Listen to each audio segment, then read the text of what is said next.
and good morning. Welcome to First Presbyterian Church. We're so happy that you all have joined us today, whether you are here in person with us or joining us online. Welcome. Today we do have a few announcements to share with you before we begin our worship. Today at 12:15 p.m., we will be taking 16 youth to Grand Station for bowling and laser tag. If you do have someone or you know someone who is youth-aged that would like to join us in the future, please let us know. In your bulletin today, you'll also see that we are celebrating Pentecost next week. This is the holiday in which we celebrate the Spirit coming into our lives. So, firstly, if you have not done so already, you'll see in the back in the narthex, we do have some ribbons still available. If you would like to be a part of the Pentecost banner that will be up here next week in worship, please take one of those ribbons and write upon it either a Bible verse, a prayer, or a blessing, and put it in the basket, as this is the final day to contribute to that project. Secondly, next week, please wear red to help us celebrate. And thirdly, you will see in your bulletin, we have a Pentecost special offering. This will take effect next week on the 23rd and again on the 30th. If you would like to contribute to our special PCUSA Presbytery offering, this will go to help at-risk youth. You can read more about this with the pamphlet that is inside your bulletins. On Sunday, June 6th, we have Stock the Pantry Day. So if you have any of those canned goods or anything else that would be eligible for our local pantry, please bring those in on June 6th. We'll also take them earlier if you'd like, and that way we can help the local hungry and in need here in Bryan. Lastly, please take note of this yellow form that is in your bulletins. This is how we track whether or not you are here. It also will help us in the event that we might need to use contact tracing. If you have a pen with you, that's wonderful. If you don't have a pen with you, we do have pens provided at the little offering boxes, which are these black boxes at every single exit. If you would take a moment on your way out, take one of those pens, fill this in, and drop this into the offertory box, or you can leave it in your pew. That would be wonderful and very helpful to us. As always, Pastor Ted and I are always available for you should you have any pastoral needs or just want to say hello. Our contact information can be found within the bulletin. Friends, once again, welcome. Let us worship God.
Good morning.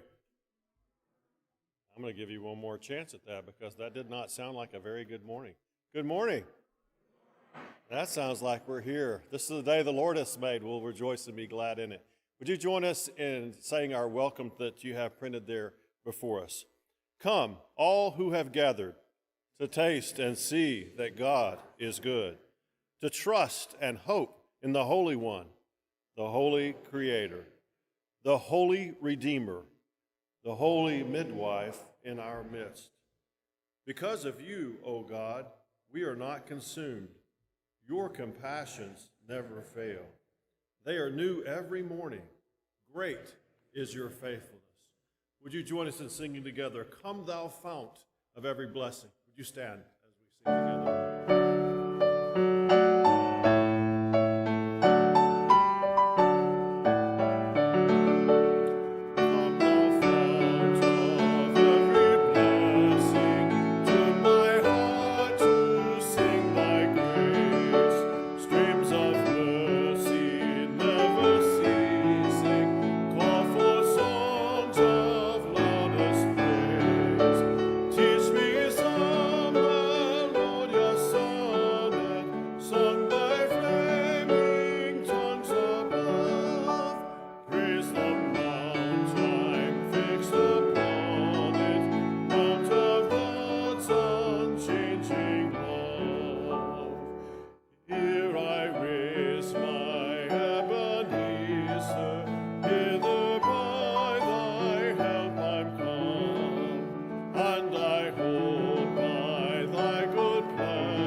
Seated.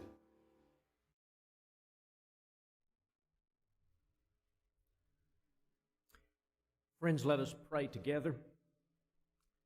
Holy God, we come before you today as humble and ordinary people, leading lives of ordinary folks. Each day we encounter the things before us and tend to them with care. But sometimes we find ourselves at the threshold of something that seems too big for us or meant for someone else, and we hesitate.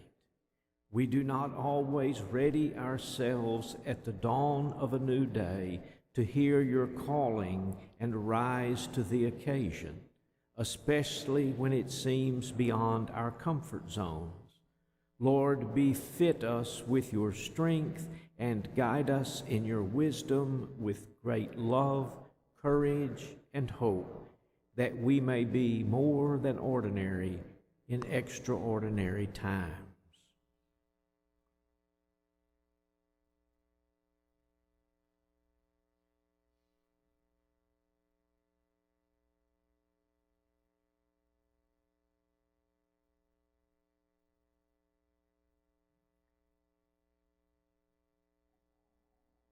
These are our prayers, O God, in your name, with the firm and certain knowledge of your love, grace, and mercy. Thanks be to God. Amen.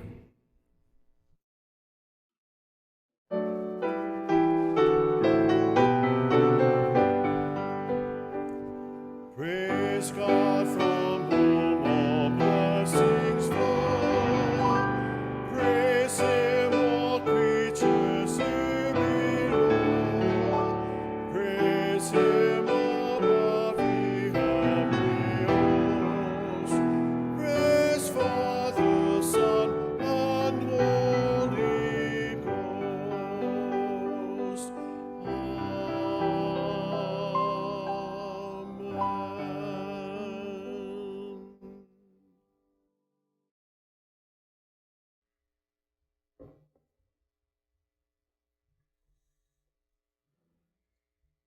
Our scripture reading today comes from Exodus chapter 1, verses 8 through 22.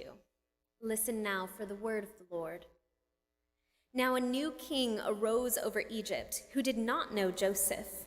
He said to his people, "Look, the Israelite people are more numerous and more powerful than we. Come, let us deal shrewdly with them, or they will increase, and in the event of war, join our enemies and fight against us and escape from the land." Therefore, they set taskmakers over them to oppress them with forced labor. They built supply cities, Pithom and Ramesses, for Pharaoh. But the more they were oppressed, the more they multiplied and spread, so that the Egyptians came to dread the Israelites. The Egyptians became ruthless in imposing tasks on the Israelites and made their lives bitter with hard service in mortar and brick and in every kind of field labor. They were ruthless in all tasks that they imposed on them.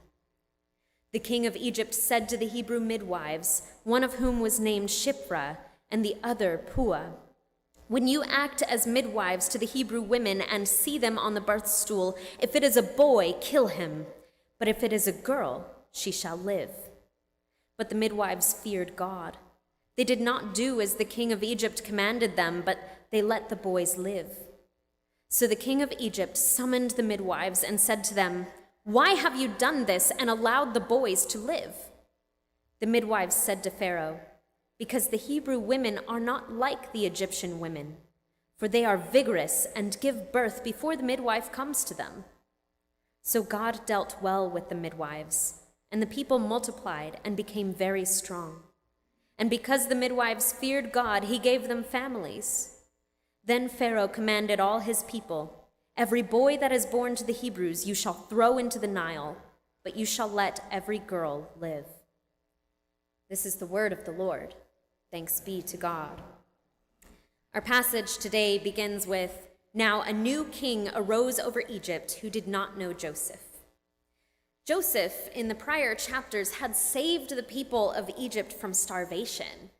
He had helped to preserve Egypt in its state of glory. This would be the equivalent of the next president not knowing who George Washington was. That's how ridiculous this was. Now, in the Pharaoh's ignorance, fear took root as he observed the number of Israelites increasing. He feared that they would overpower his people. And in his fear, the Pharaoh turned to slavery and violence to control the Israelite population. He ordered 2 midwives to deliver and then kill all infant males that belonged to Israelite women.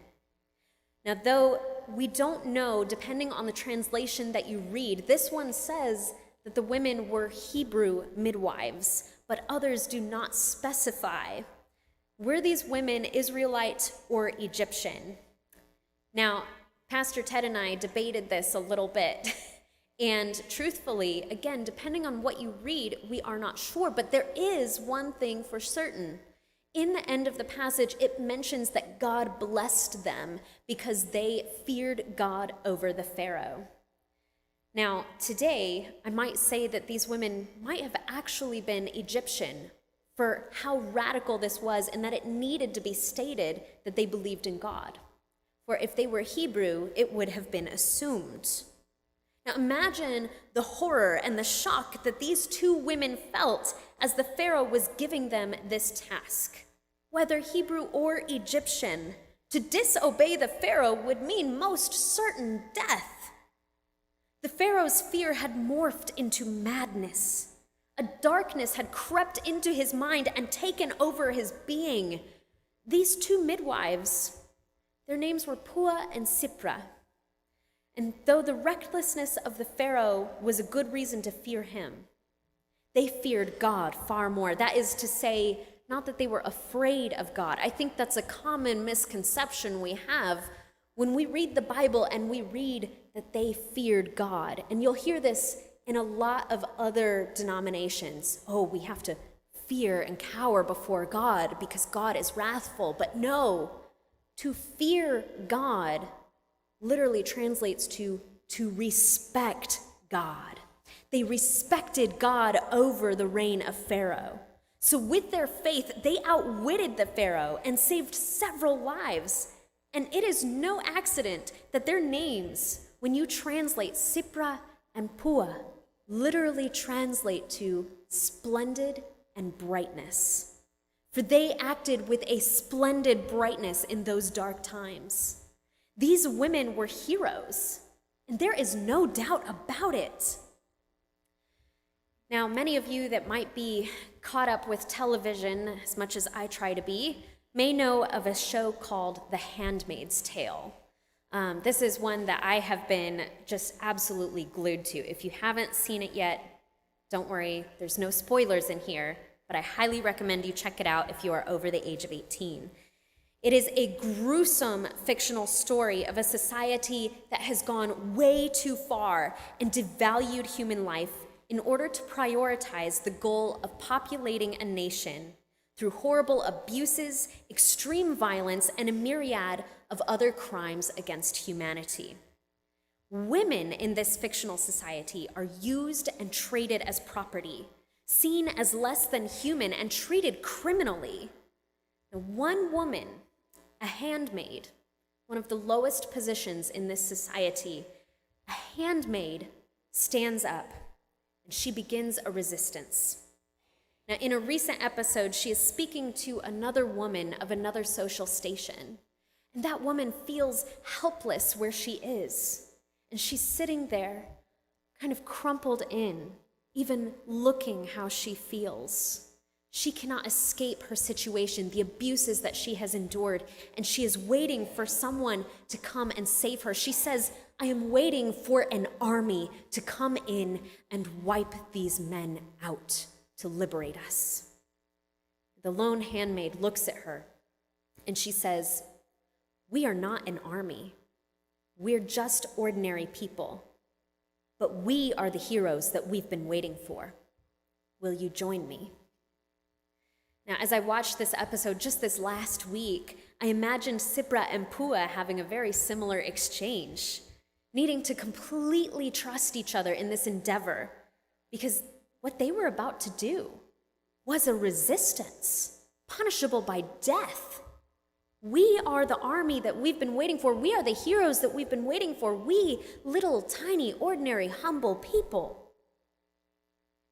Now, for those of you who are maybe more news junkies than you are television junkies, there was a great story in the news recently that sounded as though the newscasters were describing a movie scene. And movies these days, we all know they're so brushed up with special effects, all the glitter and the gold. I mean, it's Hollywood, right? We forget that the movies are inspired by people like us. We are the inspiration. Now, this news story, it took place in Ocean City, just outside of Washington, D.C. There was a horrible, horrible car accident.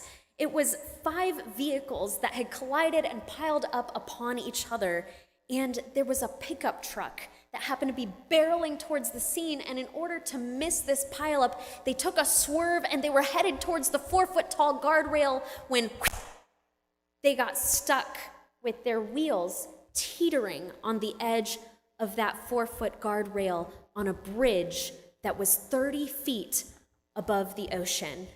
And when that truck slammed into that guardrail, a baby who was in the back seat in a car seat was ejected through the windows of the vehicle out of the car and fell straight down into the ocean.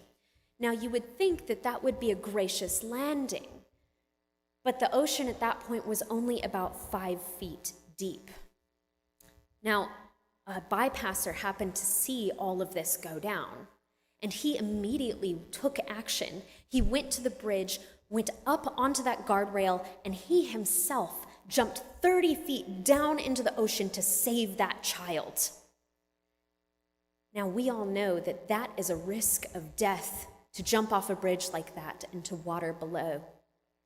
And he found that child and brought that child up, and they were in the water for maybe 5 to 10 minutes. The temperature was somewhere around 56 degrees Fahrenheit, so temperature was okay, but cold. And a boat happened to see all of this go down.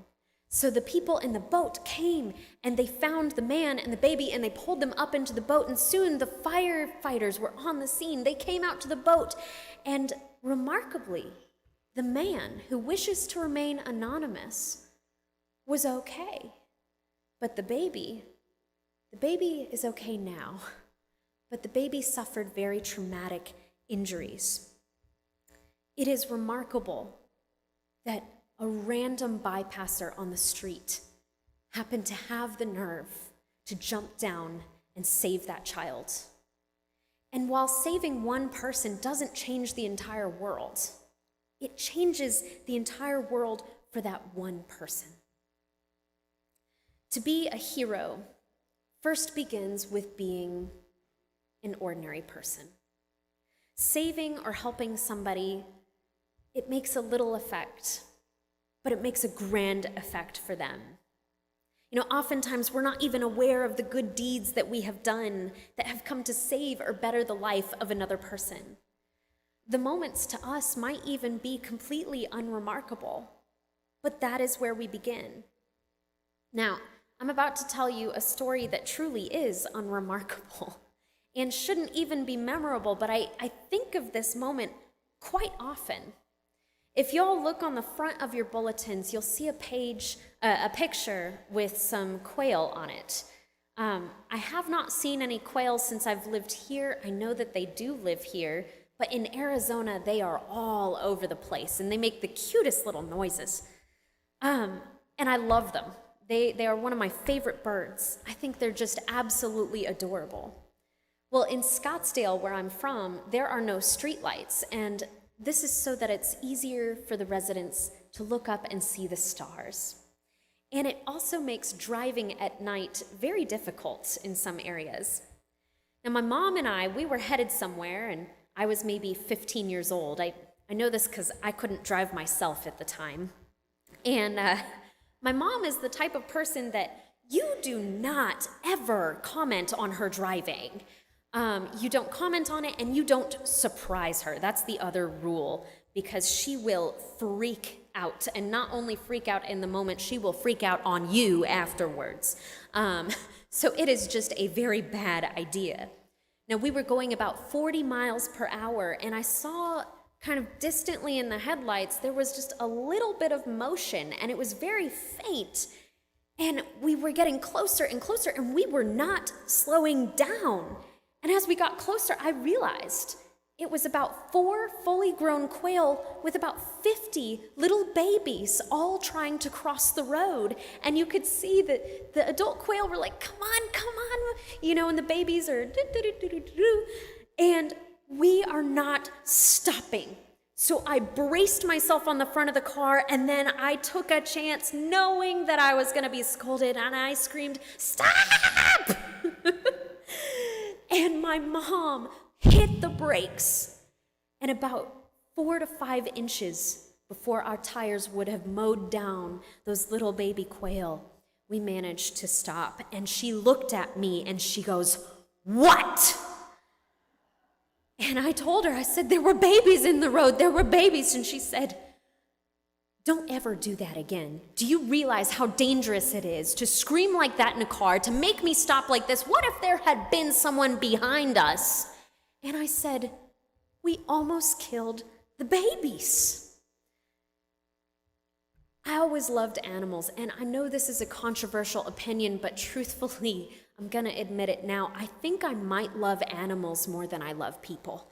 And maybe that has been obvious to you, but as we drove away from that spot, I could not help but to think how that small act, just using my voice to say stop, changed the lives of that quail family.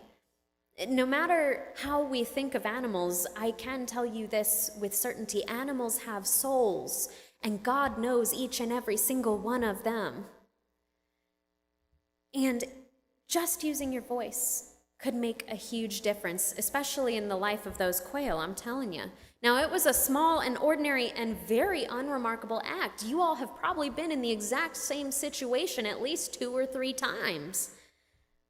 But to the animal or to the person that is in the road, it changes everything. We are all filled with a little bit of splendid brightness, a little bit of Sipra and Pua. We might not all jump from bridges or stand up to tyrannical rulers in our time, but we each carry that little spark within us that creates great fires. That little spark is called care. We are the heroes that we've been waiting for. Sipra and Pua were two ordinary women of a very low station in a giant and threatening empire, and through their courage, which began with a very small and ordinary place within them, they were able to change the fate of an entire nation. They screamed out, "Stop!" And in their own way, this action changed the world for those children and their families, and it altered the entirety of history. Now, every step that we take each day is an opportunity to step with care in a way that uplifts one another. A smile, a gift, a word.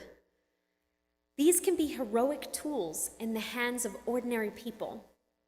Today, we live in a world in deep need of saving. 690 million people in the world go hungry every single day. That's 8.9% of the world population.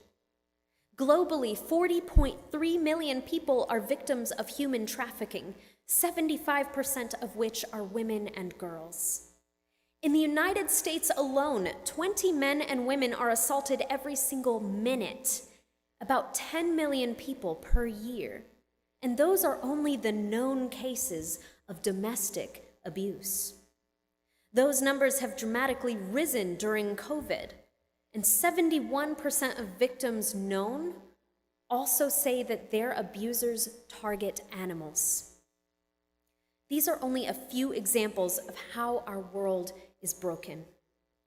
A simple gesture, such as donating to an agency like Heifer International or Stop Hunger Now, can feed a hungry family. Walking our friends home and teaching our children to respect other human beings and other creatures could dramatically reduce human trafficking. Checking in on our friends and families and being brave enough to report instances of suspected abuse to the authorities could save a life. These are examples of very small actions that we could take that are truly heroic in scale. We all have the spark within us. And when we begin small, it helps to light a fire that changes the world in an act of splendid brightness. Sipra and Pua were two of the very, very few women even mentioned by name in the Bible. Ordinary women in extraordinary times. And it may be hard to see, maybe not so hard to see given the last year, but we also live in extraordinary times. Like the man who jumped from the bridge to save a child, or the boaters who picked them up, the doctors who treated them, or the firefighters who responded to that scene. Though we are little people, ordinary people, we can do great things. It can start with an act like yelling "stop" in the face of an oncoming event and an unavoidable scolding. It only takes a gesture of stepping out beyond ourselves to a place of active care. It may not change the whole world, but it will change the world for someone who needs it. Praise be to God, who gives us the light within us in this darkness. Amen.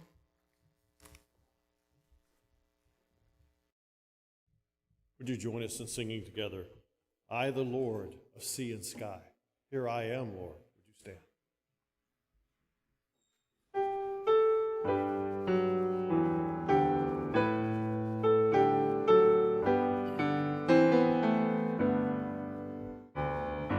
I, the Lord of sea and sky, I have heard my people cry. Oh, who tender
Be seated.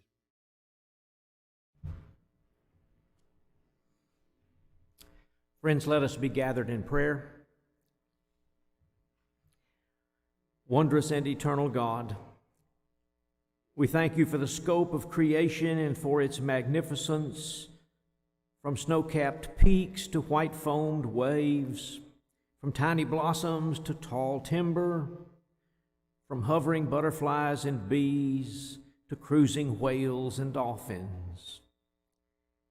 We thank you for sacrifices, either deliberate or spontaneous, for inspiration, either long-term or momentary, for love, whether sensed and appreciated or discounted and ignored.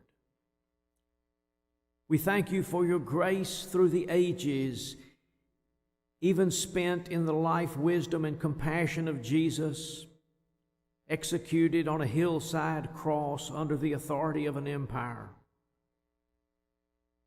and for the liberation of his being beyond death and a tomb, and for the Spirit of Christ making life new in every time and place.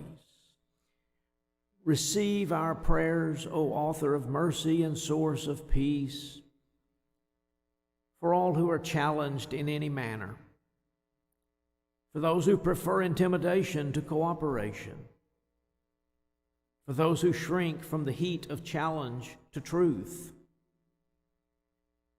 for those who face threat with courage and integrity, for those who grieve and are forlorn, for those who are discouraged and exhausted, for those who yearn for relief, insight, respect, partnership, recovery, purpose, renewal, and rest. Hear our silent prayers in these moments for ourselves and for others.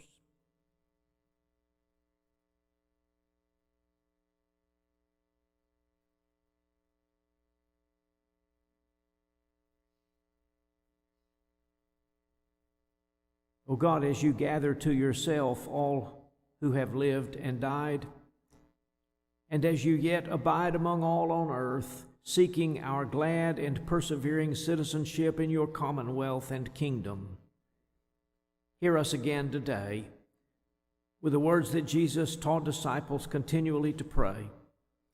Our Father, who art in heaven, hallowed be thy name. Thy kingdom come, thy will be done on earth as it is in heaven. Give us this day our daily bread, and forgive us our debts, as we forgive our debtors. And lead us not into temptation, but deliver us from evil. For thine is the kingdom, and the power, and the glory forever. Amen. Would you stand and join us singing together, Great is Thy Faithfulness.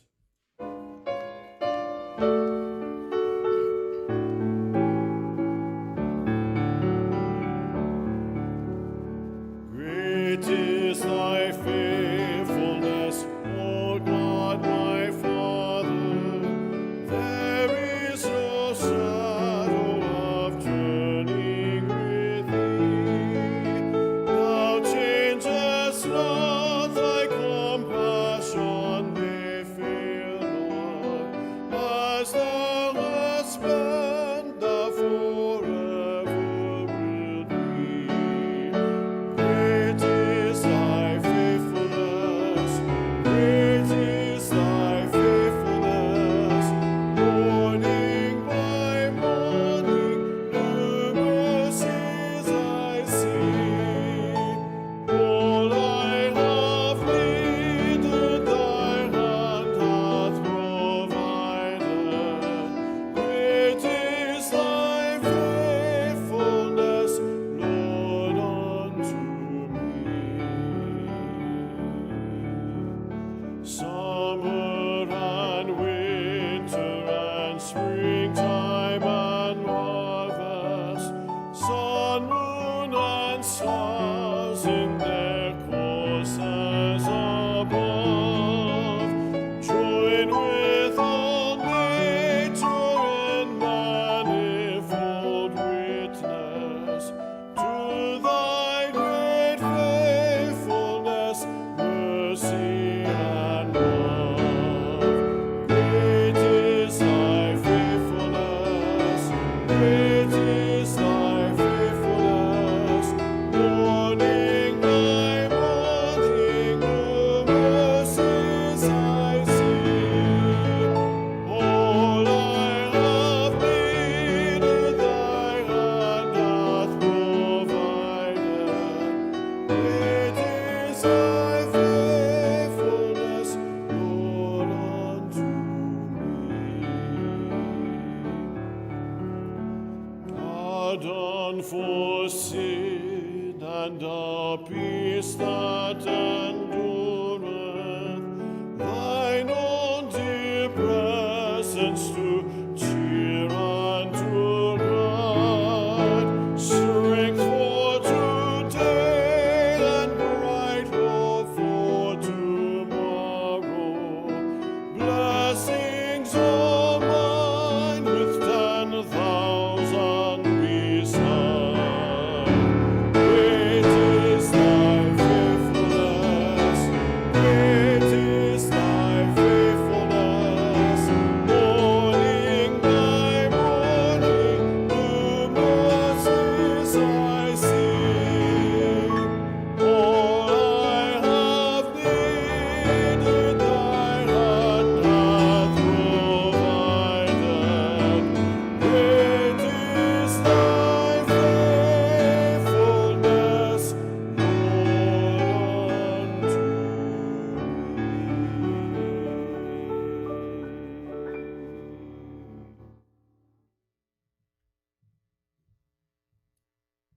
Friends, go in the peace and the power of Jesus Christ, a peace and power which far surpass all understanding. And let us go forth serving with great gladness that one who is sovereign Son and Spirit this day and forever. And we say together, Amen.